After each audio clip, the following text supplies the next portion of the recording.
Umpisa pa lang, kinausap ko na si B tsaka si B. Bawal magdala o mag-uwi ng kahit na sino dito. Pero, ginawa pa rin ni B. Sobrang bastos ni B. Buti na lang, merong nagsumbong sa akin. Sa nagsumbong kay Merc, siguraduhin mong totoo yung mga sinusumbong mo ha. Huwag kang gumawa ng malaking gulo. Hindi naman sa sinasabi kong ako yung nagsumbong kay Merc. Pero kung sakaling ako man yun, tama lang yun. Dahil siya ang leader. Dapat malaman niya ang mga nangyayari dito. Naiipit kaya ako kung kayong nasa kalagayan ko. Ikaw, ano gagawin mo? At yung review ko sa CCTV, confirm talaga na nag-uwi siya ng lalaki.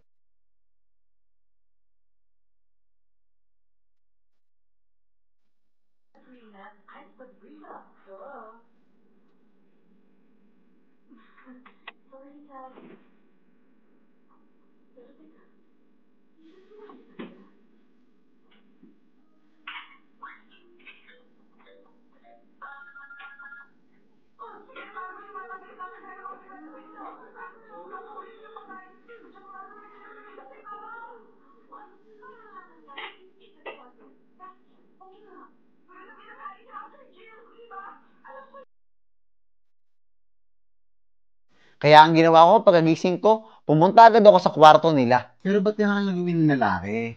Ayun ang pinakatanong ko dito. Hindi ka man na... Umpisa pa lang, pagkapunta nyo, ano sabi ko sa inyo? Gano'n ako katagal nag-isay dito? Halos mag-iisang buwan na. Ano sabi ko sa inyo? B, ang rule ko, bawal ang bisita. Pero bakit still, nag-ano kayo ng bisita nang hindi nyo ako nare-respeto? Ibig sabihin nun? Hindi nyo nare-respeto kung nasabihin ko sa bahay na to? Hindi naman sa ganun, Merc. Nangingi ako ng pasensya kasi nga, ganun yung nangyari. Sinama ko naman talaga kasi hindi kami nakapag-bonding ng Valentine's. Bakit naman ganito yung eksena? Sana kumain muna bago nag-away, di ba? Hindi ko kayang i-accept yung pasensya mo. Bakit? Kasi sinadya mo siya. Gets mo ako?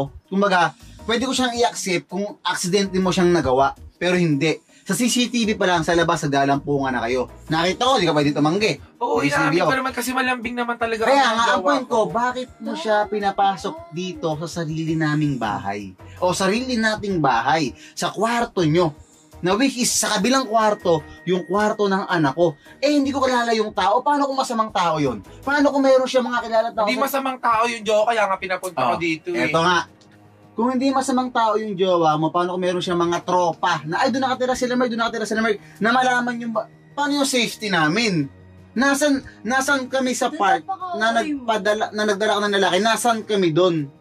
Hindi mo man lang kami naisip na baka magalit si Kuya Mark, teka, nakakaya, ayoko na ganito, ganun. Parang mali ka naman sa part na yon. Alam mo, Merc, huwag ka kasi magsasalita nang hindi mo naman alam kung bakit, di ba? Hindi ko naman dito papapuntahin yun eh. So ngayon, pinapalabas mo yung mali. Kasi nagagalit ako sa'yo. Hindi ko sinasabing ikaw yung mali. Hindi ko sinasabi na ikaw yung mali. O sige, eto. Hindi ko sinasabi. Tingin mo ba sa part nyo, nirespeto mo ako hindi? Ikaw sa sarili mo. Huwag mo tanongin sa akin yan. Ba't di mo tanongin si Pam? Siya yung walang respeto sa'yo. Paano naging walang respeto? Nagsabi ako kay Pam. Una pa lang nasasama ko dito yung jowa ko. Hindi ko sinabi sa asawa ko kasi syempre alam ko magagalit siya. Parang hindi ko kayang tanggapin yung part na alam pala ni Pam na merong ibang taong pupunta tapos hindi niya sinabi sa akin. Sobrang hindi ko siya kayang tanggapin. Kasi yung taong akala kong kakampi ko ay hindi pala. Nagsabi ako kay Pam, una pa lang nasasama ko dito yung jowa ko. Dahil di kami nakapag-banding. Hindi ko naman alam na hindi sinabi sa'yo ni Pam ha. Eh ba't di mo sinasabi sa akin? Sorry. Susampalin kita? Bastos ka ba? Bastos ka bang asawa? Yung anak mo na dito sa kabilang kwarto? Mas Bastos maliit ka? na bagay ba sasaktan mo si Pam? Wala kang alam, huwag kang magsalita dito. Ano maliit na bagay? Ha? Ano sinasabi mo? Sino ka ba dito? Ha? Tumigil ka kayo. Ang baboy niyong dalawa. Tingnan nyo nga yung ayang cotton buds na yan, no? Hindi man lang kayo putang ina naglilinis. Ano ba kayo? May katulong? Ano yun? Uy, hindi sa akin yan. Ano yan? Ibigay mo sa kanya, putang ina. Akin na. At tingnan nyo, nagsisinungaling pa siya. Wala daw silang ginawa. Kitang-kita ko na yung condom at saka yung parang oil doon, yung lubricant doon.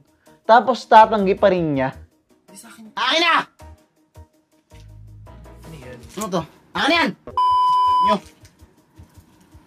Ano yung lubricant ha? Ninyo? Ano yung kondom? Ano sabi mo sa akin? Nagpunta lang dito. Ay, ano yan? O, bakit ako? O bakit ikaw? Ba't hindi ikaw? Pag ako lang bakla dito, Merk. Ako lang. I'm so shocked na ako yung pinagbibintangan ni Merk na gumamit ng condom at saka ng lubricant. Like, oh my God, hindi lang ako yung bakla dito sa bahay na to. Andito rin si Aviona, andito rin yung kapatid ni Pam, andito rin yung pinsan niyang bakla. Porkit nagdala ako ng lalaki, ako agad. Sino ang daro ng lalaki dito? O, bakit? Sino? Porkit ako agad, Merk, ako? Ako lang bakla dito, may pisang bakla ka rin. Andito rin si Aviona, nagpupunta rin dito yung kaibigan ni Pam na bakla. Eto pa malupit doon, ba't puro ako? Ba't di mo rin pagsabihan yung best friend mo?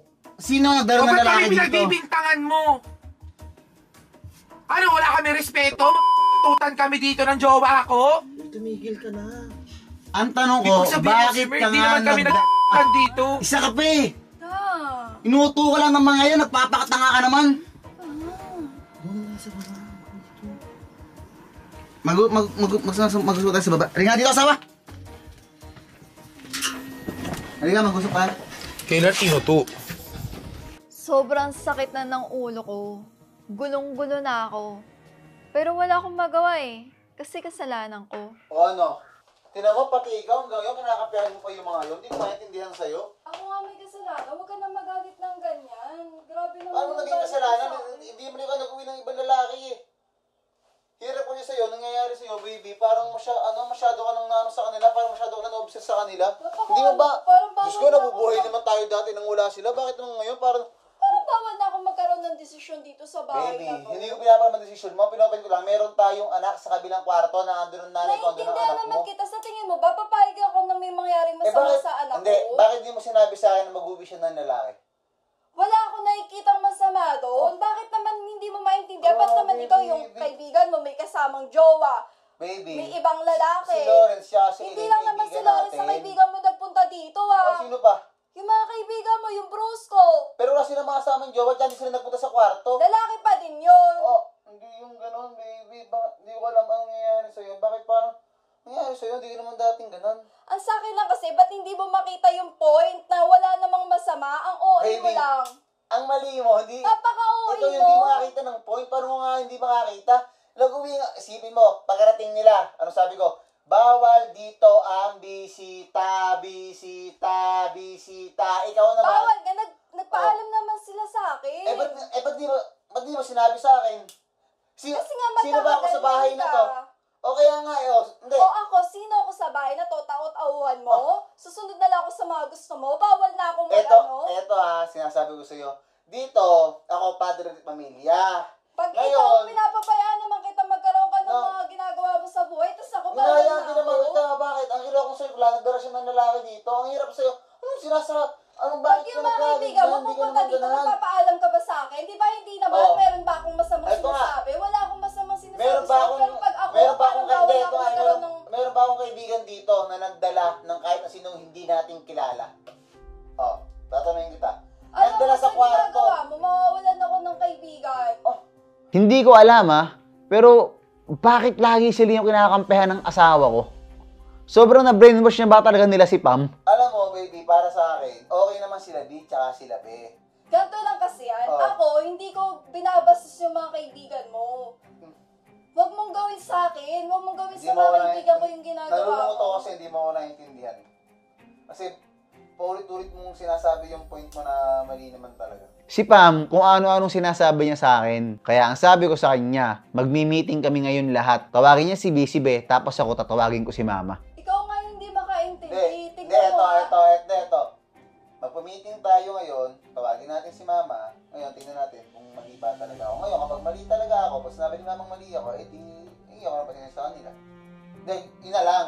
Magharap-harap tayo, pagkarap si B, si B, ako, si Mama, tsaka ikaw, para makita natin, para magkausap sa personal. Kasi, tinan mo ngayon tayo nag-aaway.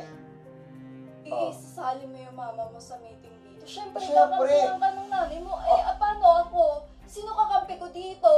Yung mga kaibigan ko nga lang nakakaintindi sa akin, tapos gaganyanin mo pa. naiintindihan? Hindi, gano'n na lang. Tawagin mo sila, tawagin mo sila. Naiintindihan ko naman na mali yung Oo. nangyari. Di ba Pero eh? ang sa akin kasi,